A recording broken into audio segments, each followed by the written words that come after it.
Prepare for launch in 3, 2, 1. 107.7 MMTC Radio. The Next Generation Channel. Sesaat lagi Anda menyimak Top Report.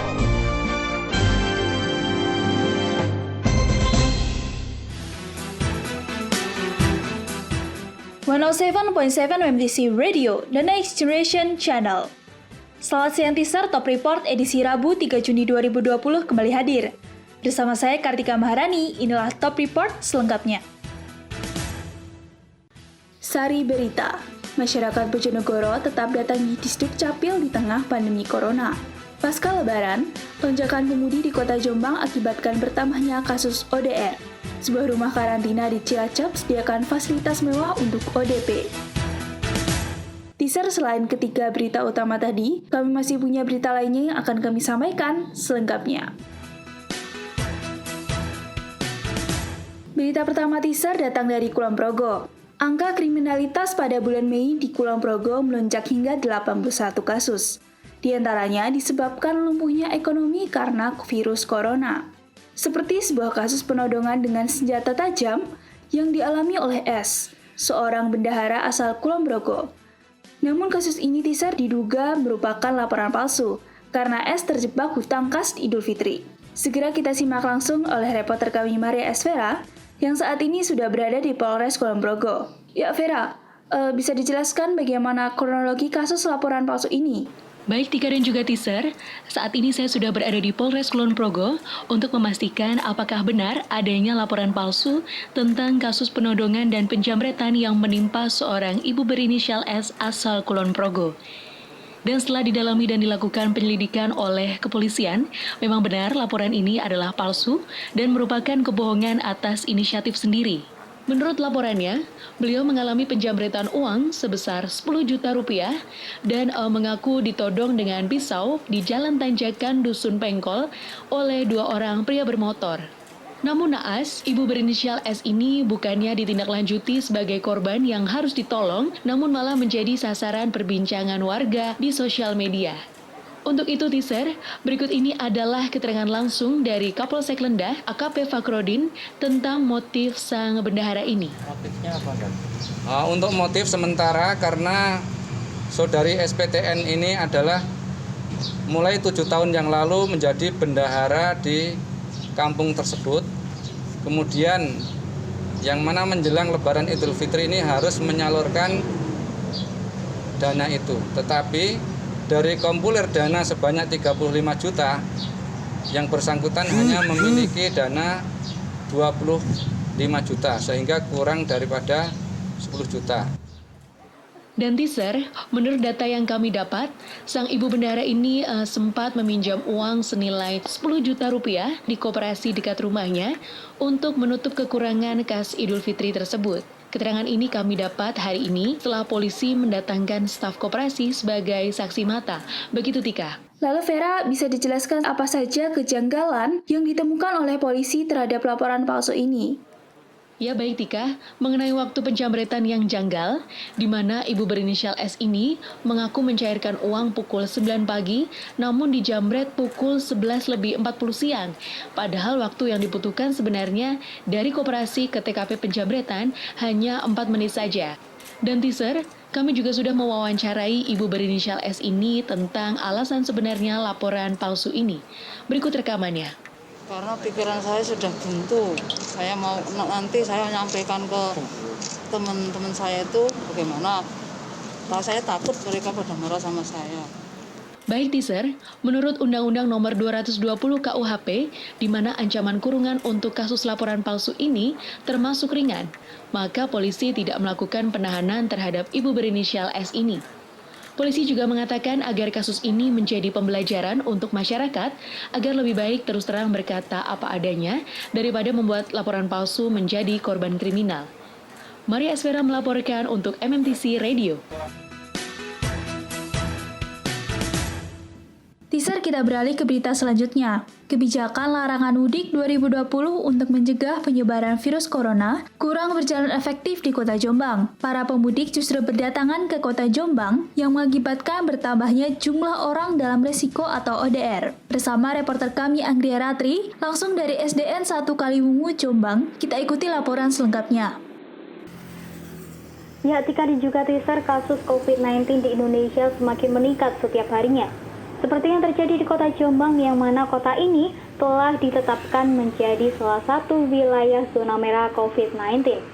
Sudah banyak upaya yang dilakukan pemerintah untuk mencegah penyebaran virus corona, salah satunya dengan melarang masyarakat untuk mudik 2020. Namun teaser, kebijakan ini tidak berjalan efektif di Kota Jombang. Pasca Lebaran, para pemudik masih saja ada yang berdatangan. Saat ini saya sudah berada di depan posko karantina, tepatnya di SD Negeri 1 Kaliwungu, Jombang. Dan teaser, dapat saya gambarkan untuk situasi di sini sangat ramai karena baru saja banyak pemudik yang berdatangan dan sedang melakukan pendataan serta pemeriksaan kesehatan. Para pemudik ini sebagian besar datang dari daerah zona merah seperti Jakarta, Jawa Barat, dan Surabaya.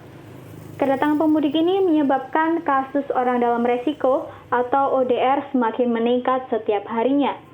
Berikut pernyataan juru bicara gugus tugas percepatan penanganan COVID-19 Kota Jombang, Budi Winarno. Saat ini di Jombang kasus ODR sudah mencapai 12.342 jiwa. 10.560 jiwa sudah selesai pemantauan. Dan teaser, para pemudik ini nekat untuk datang ke Jombang hanya dengan alasan agar mereka bisa berkumpul dengan keluarga. Dan nantinya setiap pemudik yang tiba di Kota Jombang harus melakukan protokol kesehatan. Salah satunya dengan melakukan karantina selama 14 hari di posko karantina sesuai dengan desa tujuan pemudik. Seperti yang dialami via pemudik asal Surabaya. Ya, karena pengen kumpul sama keluarga. Aku di Surabaya juga kan nggak bisa kerja, jadi mending mudik bisa bantu orang tua di rumah. Ya kalau masalah karantina sih nggak apa-apa, kan udah jadi konsekuensinya dan buat kesehatan kita juga. Bagi pemudik yang dikarantina akan dilakukan rapid test jika mengalami gejala COVID-19. Dan teaser, para petugas kesehatan juga tak lupa untuk menggunakan alat pelindung diri ketika mereka memeriksa suhu tubuh dan menanyakan riwayat kesehatan, perjalanan, dan kontak sosial para pemudik selama berada di luar kota. Anggria Ratri melaporkan untuk MMTC Radio.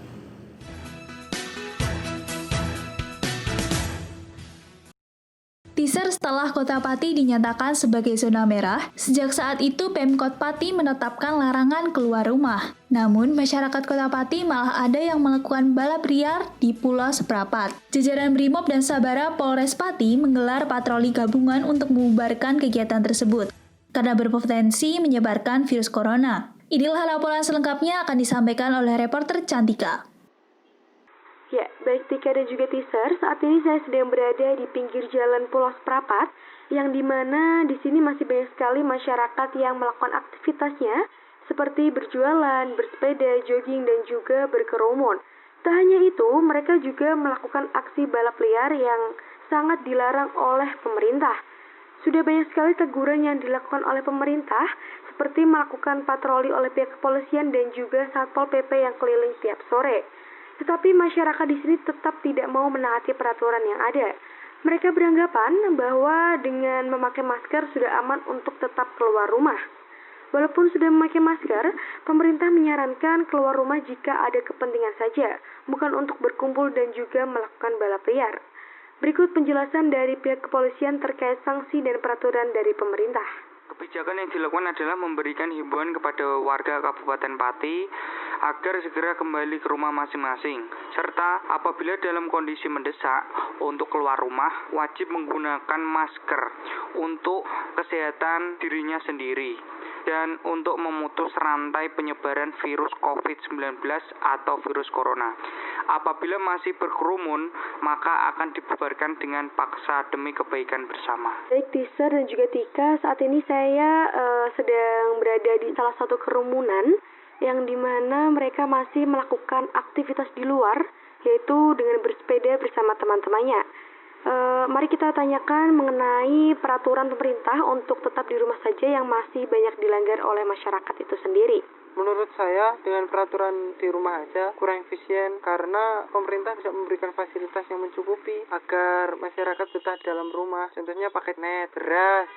Untuk masyarakat kalangan tengah mengatas, untuk di rumah aja masih mampu mereka meninggalkan pekerjaan bulan 2 bulan masih bisa hidup dengan tabungan mereka. Namun kalau seperti saya dan teman-teman seperti ini yang menengah ke bawah juga harus keluar rumah untuk cari makan buat besok. Rencananya, polisi akan terus melakukan patroli hingga pandemi COVID-19 ini selesai. Dari Pati, Adinda Cantika melaporkan untuk MMTC Radio. Kita masih bersama di 107.7 MMTC Radio, The Next Generation Channel. Teaser dalam upaya mencegah penyebaran COVID-19, pemerintah Bojonegoro menerapkan kebijakan work from home bagi aparatur sipil negara. Sementara masyarakat masih membutuhkan pelayanan publik, khususnya kepengurusan data setiap harinya. Lalu bagaimana kejelasan terkait kebijakan ini? Bersama reporter kami Ariska Ihrom, kita ikuti laporan selengkapnya langsung dari Mall Pelayanan Publik, Dinas Kependudukan dan Pencatatan Sipil Bojonegoro. Baik teaser, melalui siaran langsung di akun YouTube resmi Menteri Pendayagunaan Aparatur Negara dan Reformasi Birokrasi, Menpan RB Cahyokumolo membacakan surat edaran mengenai kebijakan work from home bagi aparatur sipil negara. Dalam surat edaran tersebut, kebijakan ini berlangsung hingga bulan April lalu. Namun saat ini diperpanjang hingga bulan Mei akibat belum terkendalinya pandemi COVID-19 ini. Menindaklanjuti dari surat edaran Menpan RB, Bupati Bojonegoro juga turut mengeluarkan surat edaran mengenai kebijakan WFH kepada ASN di Bojonegoro. Namun pada Mall Pelayanan Publik Dinas Kependudukan dan Pencatatan Sipil atau biasa disebut Disdukcapil, kegiatan pelayanan tetap berlangsung setiap harinya. Berikut pernyataan dari salah satu staf bidang pencatatan sipil, Suhartono, mengenai kebijakan WFH ini terhadap Disdukcapil. Seperti kita ketahui dalam rangka COVID-19 ini, ASN untuk jam kerja sudah disesuaikan. Yang pertama ada giliran atau digilir masuk jam kerjanya. Yang kedua untuk jam pelayanan dikurangi. Kami karyawan juga harus bisa menjaga kesehatannya sendiri-sendiri dengan cara untuk operator tetap bermasker, sanitizer, tetap pakai sarung tangan untuk memegang berkas. Suhartono juga menambahkan bahwa masyarakat diharap datang ke Disdukcapil apabila berkepentingan secara mendesak saja. Dan pengambilan surat-surat akan dilayani di luar mall agar menghindari masyarakat yang berjubel di dalam gedung mall pelayanan ini. Begitu, Tika. Baik Ariska, apakah masyarakat tetap berdatangan dan tidak mengetahui tentang kebijakan ini? Ya, Tika dan juga teaser, masyarakat setiap hari pun terus berdatangan di Disdukcapil ini dengan beragam keperluan kepengurusan data seperti KTP, akte, dan yang lainnya. Namun juga masyarakat tidak mengetahui tentang adanya kebijakan ini. Berikut pernyataan dari salah satu masyarakat yang datang ke Disdukcapil, Sri Kasyami. Mau ngurus aktenya cucu saya, Mas. Ya tidak tahu, Mas. Wong saya rumahnya juga di desa. Nah ini kalau nggak diurus, nanti khawatirnya kalau lama-lama nanti malah telat. Meski begitu, teaser, semua keperluan akan tetap dilayani sesuai dengan arahan dari Kepala Disdukcapil kepada staf dan pegawainya bahwa semua kegiatan pelayanan akan tetap berjalan. Dan juga di luar gedung mall pelayanan publik ini sudah disediakan hand sanitizer, tempat untuk mencuci tangan, dan juga dilakukan pengecekan suhu tubuh sebelum masuk ke dalam gedung mall pelayanan publik. Dan juga masyarakat diwajibkan mengenakan masker apabila ingin melakukan keperluan di Disdukcapil ini. Ariska Ikrom melaporkan untuk MMTC Radio. Teaser masih membahas tentang COVID-19. Pemerintah Provinsi Jawa Barat melakukan rapid test di beberapa bagian kota di Jawa Barat untuk memutus penyebaran virus corona. Hal ini dilakukan karena pasien positif corona di Jawa Barat terus mengalami peningkatan. Tidak ingin memberatkan masyarakat, layanan rapid test diberikan secara gratis dan aman. Teaser kami sudah terhubung langsung dengan reporter Nabilah Nur yang akan melaporkan langsung dari Stadion Candrabaga, Bekasi. Silakan Nabilah laporannya. Baik, terima kasih Tika. Teaser, saat ini saya sedang berada di salah satu lokasi terpilih untuk melakukan rapid test di Provinsi Jawa Barat, tepatnya di Stadion Patriot Candrabaga, Kota Bekasi. Kegiatan ini merupakan tinjauan dari Gubernur Provinsi Jawa Barat Ridwan Kamil. Ia menegaskan bahwa wilayah Kota Depok, Bogor, dan Bekasi menjadi prioritas utama dalam melakukan kegiatan rapid test ini setelah dinyatakan menjadi wilayah zona merah dan juga dikarenakan jumlah pasien yang terus bertambah dan kedekatannya dengan epicentrum penyebaran di daerah DKI Jakarta. Dan terlihat juga di sini teaser ada beberapa para tenaga medis yang mengenakan APD lengkap berlalu lalang menggunakan mobil ambulans. Menurut informasi yang kami dapatkan, bahwa para tenaga medis ini akan terjun langsung ke kediaman ODP dan PDP yang tersebar di 12 kecamatan di Kota Bekasi secara door-to-door. Wali Kota Bekasi, Rahmat Effendi, juga turut menjelaskan bahwa para tenaga medis ini telah dipersiapkan sebelumnya dan dinyatakan sehat sebelum memeriksakan para pasien. Dan berikut merupakan cuplikan wawancara kami bersama Wali Kota Rahmat Effendi. Berikut cuplikannya. Pertama adalah tim kesehatan kita. Jadi nanti kalau dia ada diduga ODP atau PDP, dia kita pisahkan. Kita punya 165 tim kesehatan yang nanti akan dikirim ya ke tempat-tempat yang terduga, ke tempat-tempat yang terjadi interaksi, ya, ke tempat-tempat yang memang sudah kita susun sedemikian rupa. Dari 15 positif, ya, dari sekitar 240-an, ya, yang dinyatakan ODP dan PDP. Meninjau kembali dari keefektifan pemeriksaan rapid test kali ini, pemerintah Kota Bekasi telah menyediakan 50.000 rapid test gratis untuk masyarakat umum menggunakan sistem tanpa turun dari kendaraan atau menggunakan sistem drive-thru, yang mana sistem ini akan memudahkan masyarakat untuk melakukan pemeriksaan. Berikut hasil wawancara kami dengan salah satu masyarakat yang telah mengikuti rangkaian pemeriksaan tes menggunakan sistem drive-thru. Berikut liputannya. Ya, dengan adanya drive-thru rapid test, saya dimudahkan sehingga saya tidak perlu mengambil waktu antri di rumah sakit dan prosesnya lebih cepat. Dilihat juga dari gate 13 di Stadion Patriot Candrabaga Kota Bekasi terdapat 4 tenda yang disediakan untuk melakukan pemeriksaan dan terlihat juga antrean dibagi menjadi 2 bagian untuk memisahkan antara pengendara roda 2 dan pengendara roda 4. Bagi masyarakat yang ingin melakukan pemeriksaan di sini wajib untuk mendaftarkan diri melalui aplikasi PULS dan aplikasi Halodoc yang dapat di-download dari smartphone masing-masing. Dan jika terkonfirmasi untuk mengikuti rangkaian pemeriksaan, dapat langsung menuju ke tempat rujukan. Demikian yang dapat kami laporkan. Nabilah Nur melaporkan untuk MMTC Radio. Terima kasih teaser, Anda masih bersama kami. Sebagai upaya mengatasi penyebaran virus corona di Cilacap, salah seorang kepala desa di Pakubukan Cilacap membangun sebuah rumah karantina dengan fasilitas mewah yang bertujuan agar ODP tidak jenuh. Segera kita simak langsung reporter kami Olivia yang saat ini sudah berada di lokasi. Olivia, silakan laporannya. Ya baik Tika dan teaser, untuk mengatasi penyebaran COVID-19 dilansir dari postingan media sosial milik Bambang Yulianto selaku Kepala Desa Pakubukan, Kecamatan Binangun, Kabupaten Cilacap menyatakan telah membuat asrama karantina bagi pemudik yang dibangun pada tanggal 10 April 2020. Lalu untuk kesiapan petugas asrama sendiri diantaranya yaitu wajib memakai alat pelindung diri dan masker, tetap melakukan penyemprotan disinfektan di kamar mandi dan sekitar asrama, melakukan cek suhu tubuh, melakukan cek cairan disinfektan di ruang screening, serta pemeriksaan dilakukan oleh petugas medis.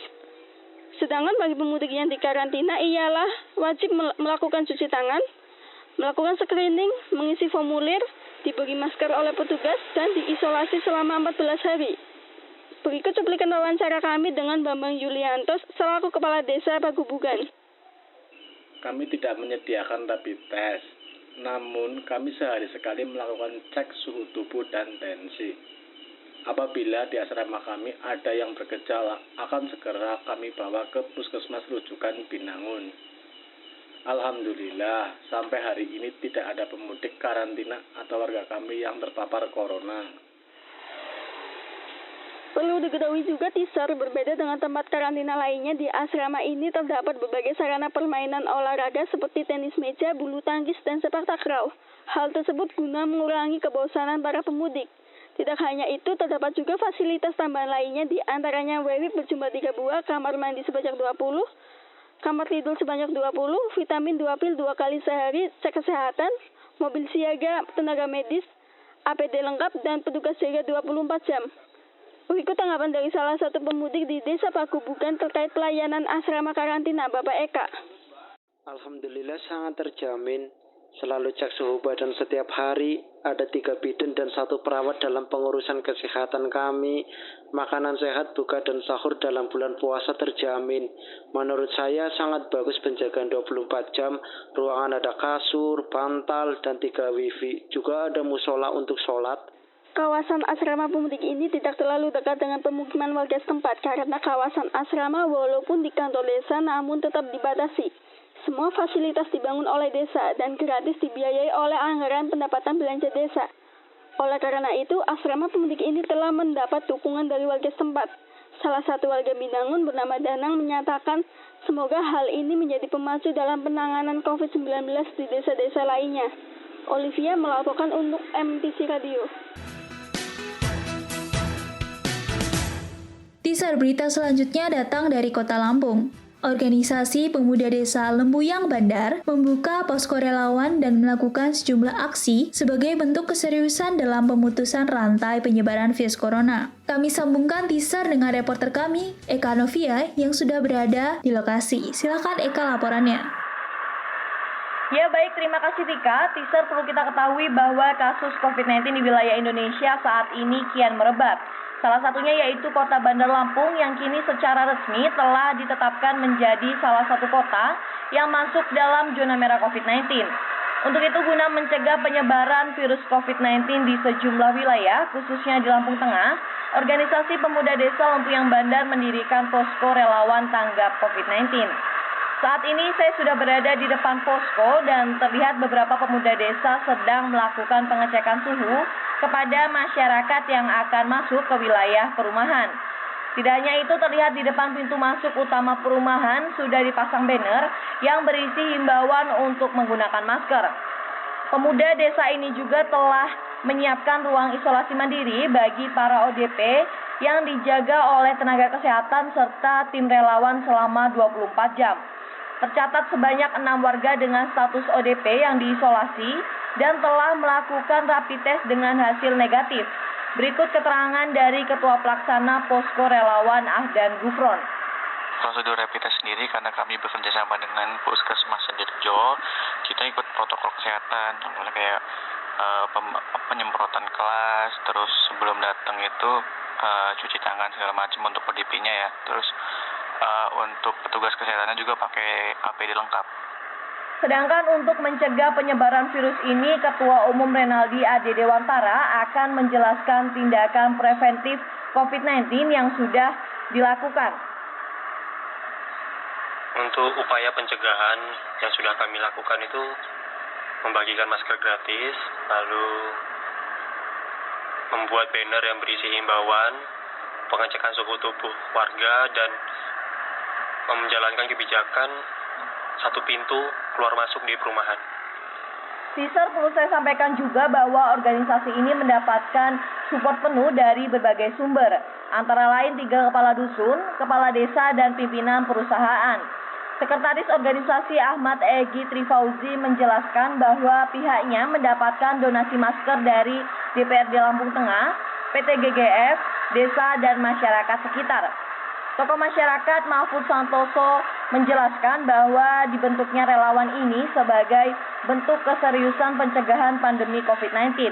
Bentuk realisasi tersebut yaitu pemberlakuan sanksi tegas bagi warga yang tidak mengenakan masker. Untuk itu perlu saya ingatkan kembali teaser bagi Anda yang ingin keluar rumah, harap tetap mengikuti protokol kesehatan yang sudah ditetapkan oleh pemerintah. Eka Novia melaporkan untuk MMTV Radio.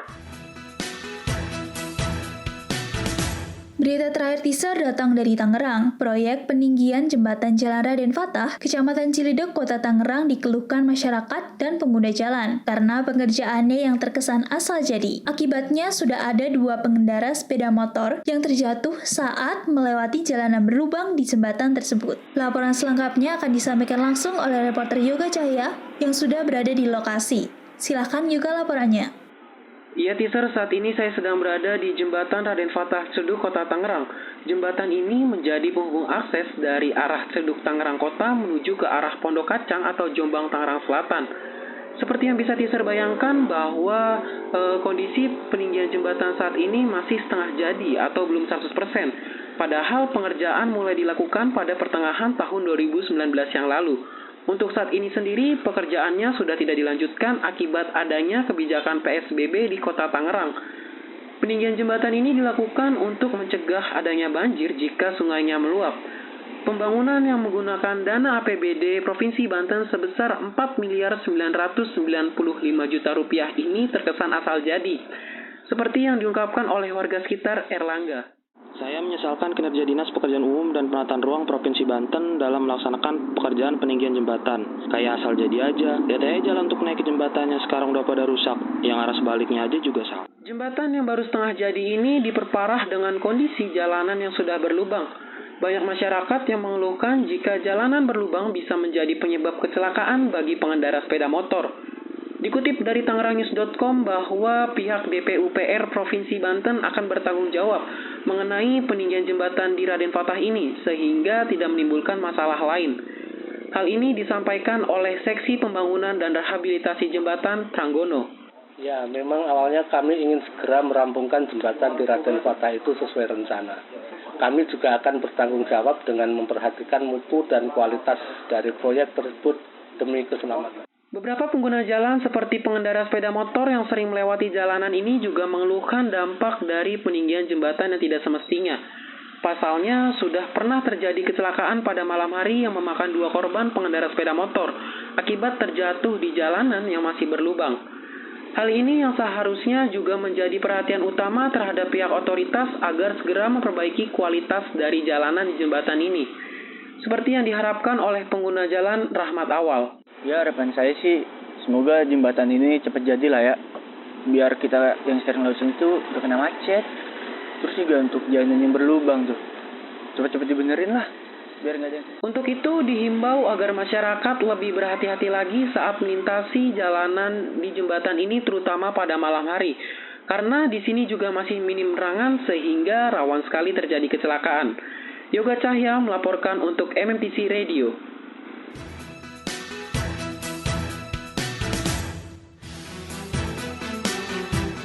Baik teaser, berita tadi sekaligus mengakhiri Top Report siang hari ini. Saya Kartika Maharani beserta kru yang bertugas pamit undur diri. Terima kasih dan sampai jumpa.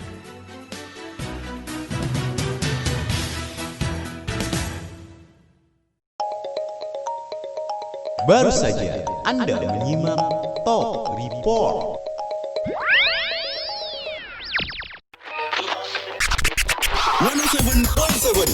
MMTV Radio, The Next Generation Channel.